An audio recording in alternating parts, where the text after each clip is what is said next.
Hello, my name is Zack, and I'm going to tell you a little bit about my karate journey thus far. So I started training in karate or karate at the age of 4 at the Silverton Dojo. The owner was Sensei Nishime, but my main teachers in my childhood were Sensei Dave Williams, Sensei John Mitchell, and Sensei Scott Maston. At the time, we trained a lot for tournaments, so I remember sparring a lot and usually sparring older students and adult students to prepare me for the tournament. Got knocked around a lot, tried to toughen me up for the tournament. I never did too great in tournaments, but it was a good experience for me. And I think around 11 or 12 I started training in the adult class, which was special for me, made me feel really good to get that challenge. And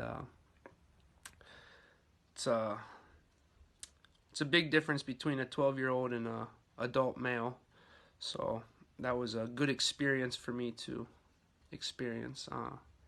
Then around 14 I took a long break from training and pursued soccer pretty seriously and played all the way through into college, a little bit at college. And so after college I didn't really have after college and after soccer I didn't really have a plan, and I didn't really have a purpose for my life, which has always been something that I kind of need. I need something to work towards, goals, and I didn't have that, so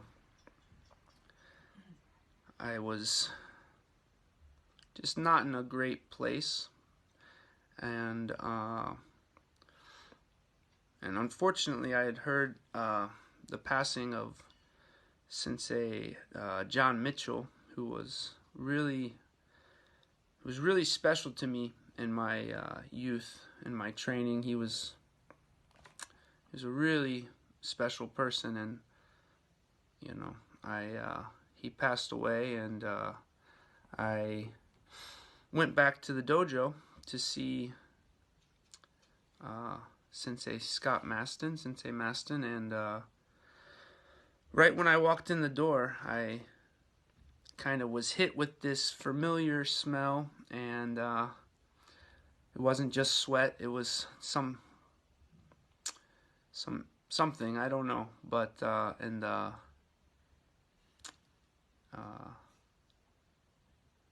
atmosphere, I don't know, something. I was immediately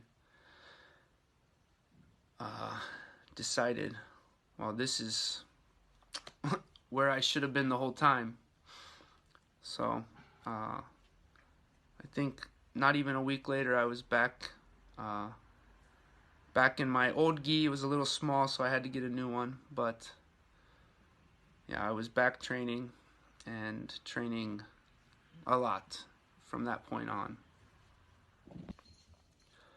So I would train for about 5 years, 3 to 5 times a week at the dojo, and almost every day at my house. And Sensei Maston allowed me to teach some classes, which was eye-opening for me, for my practice to really improve. I think teaching is a great way to learn. So yeah, and I would show up at the dojo before the Little Ninjas class, which is the 4 to 6 year olds, and I would stay until the end after the adult class, and usually leave with Sensei Maston I did that for about 5 years, and during that time I got to take 3 trips to Okinawa and study with some, I guess, five different sensei in Okinawa. The sixth one, which I will talk about later, is the dojo I'm currently training at. But I got to train with Taira Sensei, Arakaki Sensei, Tome Sensei, Miyagi Sensei, and Shinzato Sensei on those trips, and it was, especially the first one, was just really kind of mind-blowing when you are so into something and you get to go see these guys who are all more than twice my age, who who look about my age in terms of their athleticism and technique, and it was a very cool experience for me.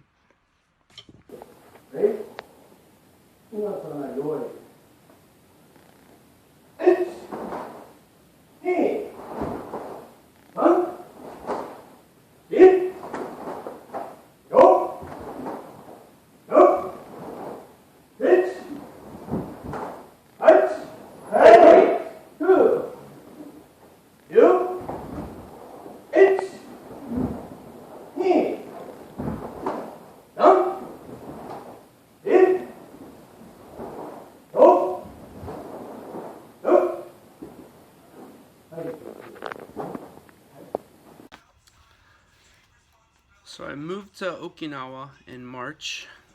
I had a place to live, but I didn't have a job lined up, and I didn't have much plan, but I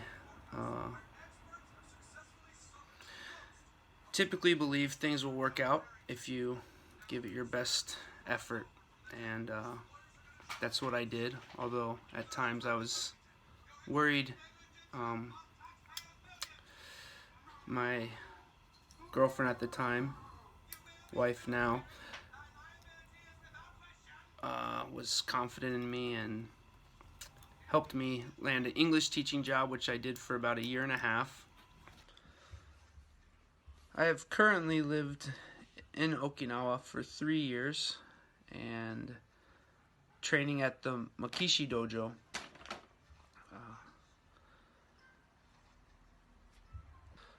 So some of the things I love about training in Okinawan karate, and specifically Matsubashi Ryu karate, would be the relationships that you get to make with people from all over the world, from New Zealand, Australia, obviously Japan, mainland and Okinawa, Canada, the United States, Ireland, England, Germany, and many more people, countries. もうすぐ始めていいのかな。おでこに一口で入るよりもね。はい、左側へ。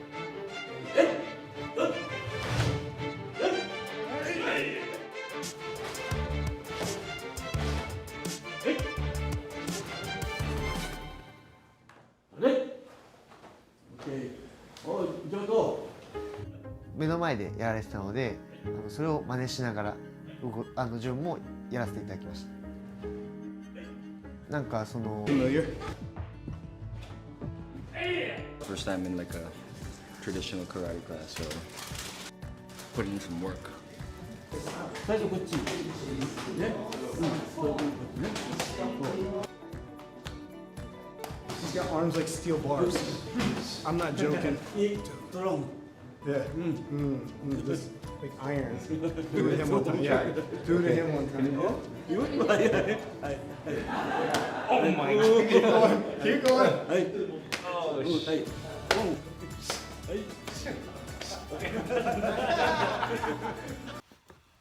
So one training tip that I think is really important for new students, this applies to people who are trying to get in shape or trying to really study any art. I believe this applies, is training when you don't want to is, I've found, one of the best times to train.